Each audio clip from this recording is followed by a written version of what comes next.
So another day, and of course, more Alabama coaching news that we have got to dive into. And today, there's a lot we need to unpack. First and foremost, we need to start with who Alabama looks to be hiring for the open defensive coordinator position, as that's a question so many of you have had on the forefront of your minds. Next, we need to talk about a key member of the last staff that looks to be being retained and why it's so impactful. But before we can, as always, y'all know the drill. I have got to hear from you. Hop down to the comments, Y for yes, N for no. Are you excited that Kane Wommack looks to be the next defensive coordinator of the Tide? Let me know what you're thinking. If you're new to the channel, be sure to subscribe. Hit that bell notification. I do constant college football content. You don't want to miss any of it, and if you enjoy the content, be sure to like and comment down below. But having said all that, let's jump right into this. And first and foremost, who is Kane Wommack? Well, Kane Wommack comes to Alabama by way of South Alabama, where he was the head coach, and he had a very successful defense there. If we look, he had a top 15 total defense in all of college football, plus a top 30 scoring defense. And everywhere he's gone, you've seen defensive improvements. Ironically enough, he and Coach DeBoer actually have a pre-existing relationship from their time at Indiana, where Coach Wommack was up for the Broyles Award for one of the nation's best assistant coaches. That's how good of a defensive mind he is. He's also a young guy, coming in at only 36 years old, and one of the things we talk about all the time here on the channel is that can be a real advantage on the recruiting trail. And speaking of the recruiting trail, he's got deep ties to the South. Not only from his experience coaching in the South, he's from Missouri, but his father was also a longtime coach and the defensive coordinator for Ole Miss from 2012 to 2016. And no, that doesn't assure that he knows how to recruit, but what it does do, and the point I'm trying to make, he has deep ties to the South. People know that last name around SEC, and because of that, this is a big hire because so many people have been demanding, including myself, that some on the defensive staff have ties to the SEC, and it was really refreshing to hear Coach DeBoer say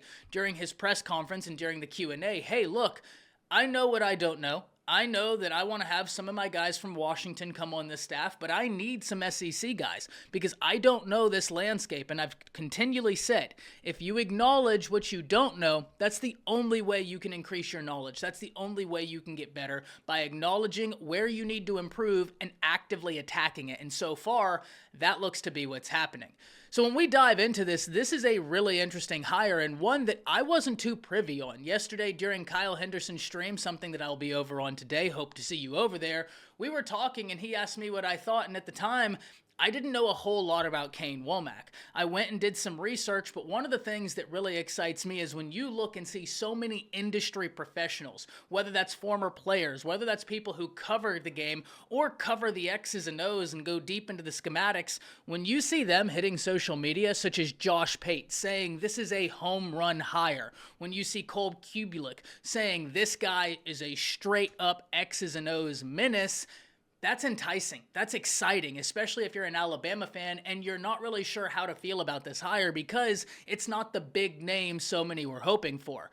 But when you listen to the industry professionals, they are really excited about what this means for the Alabama Crimson Tide, and therefore, so am I. And if you're sitting there wondering why are they so excited, well, let's go back and dive into some of Coach Womack's defenses. We already talked about what he did at South Alabama, where they had a top 15 defense in total defense, a top 30 defense in scoring defense, but what about when he was at Eastern Illinois, when he was the defensive coordinator over there? And there, he put in some fantastic work.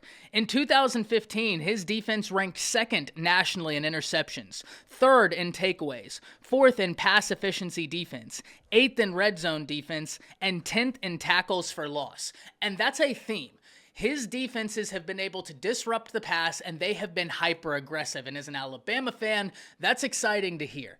It's going to be super interesting to see what comes next, but it is relieving to see so many people excited about the hire, so many people who dedicate their lives to talking about college football, but also studying the game of college football, and they are hyper excited. Former players are really excited, such as Shank Taylor, who knows Coach Wommack and said when he was sitting down next to him, he was thinking to himself, man, I'd go play for this guy. That's a really nice review to hear from a former player, someone who understands what these recruits are looking for him to say, hey, this is an authentic guy that knows what he's talking about, great relationship builder. I'm excited. And so the theme I've had during this whole coaching search is, though I'm disappointed that the GOAT is no longer going to be roaming the sidelines, I'm excited to see what this new era is going to bring, and I really do think Alabama's doing as good of a job as you could have possibly asked for.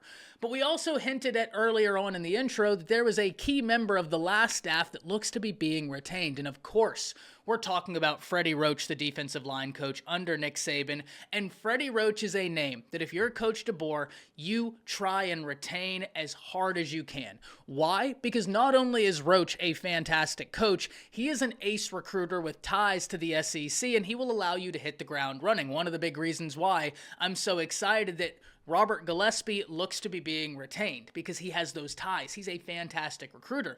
You've already lost Wiggins. You've already lost T-Rob. Two really phenomenal recruiters. If you can hold on to Gillespie and you can hold on to Roach, that will certainly stop the bleeding or at least slow it down, and it will help with maintaining the current roster. So, there's a lot of news that's going to be coming down the pipe for Alabama. We still don't know what the defensive back coach is going to look like.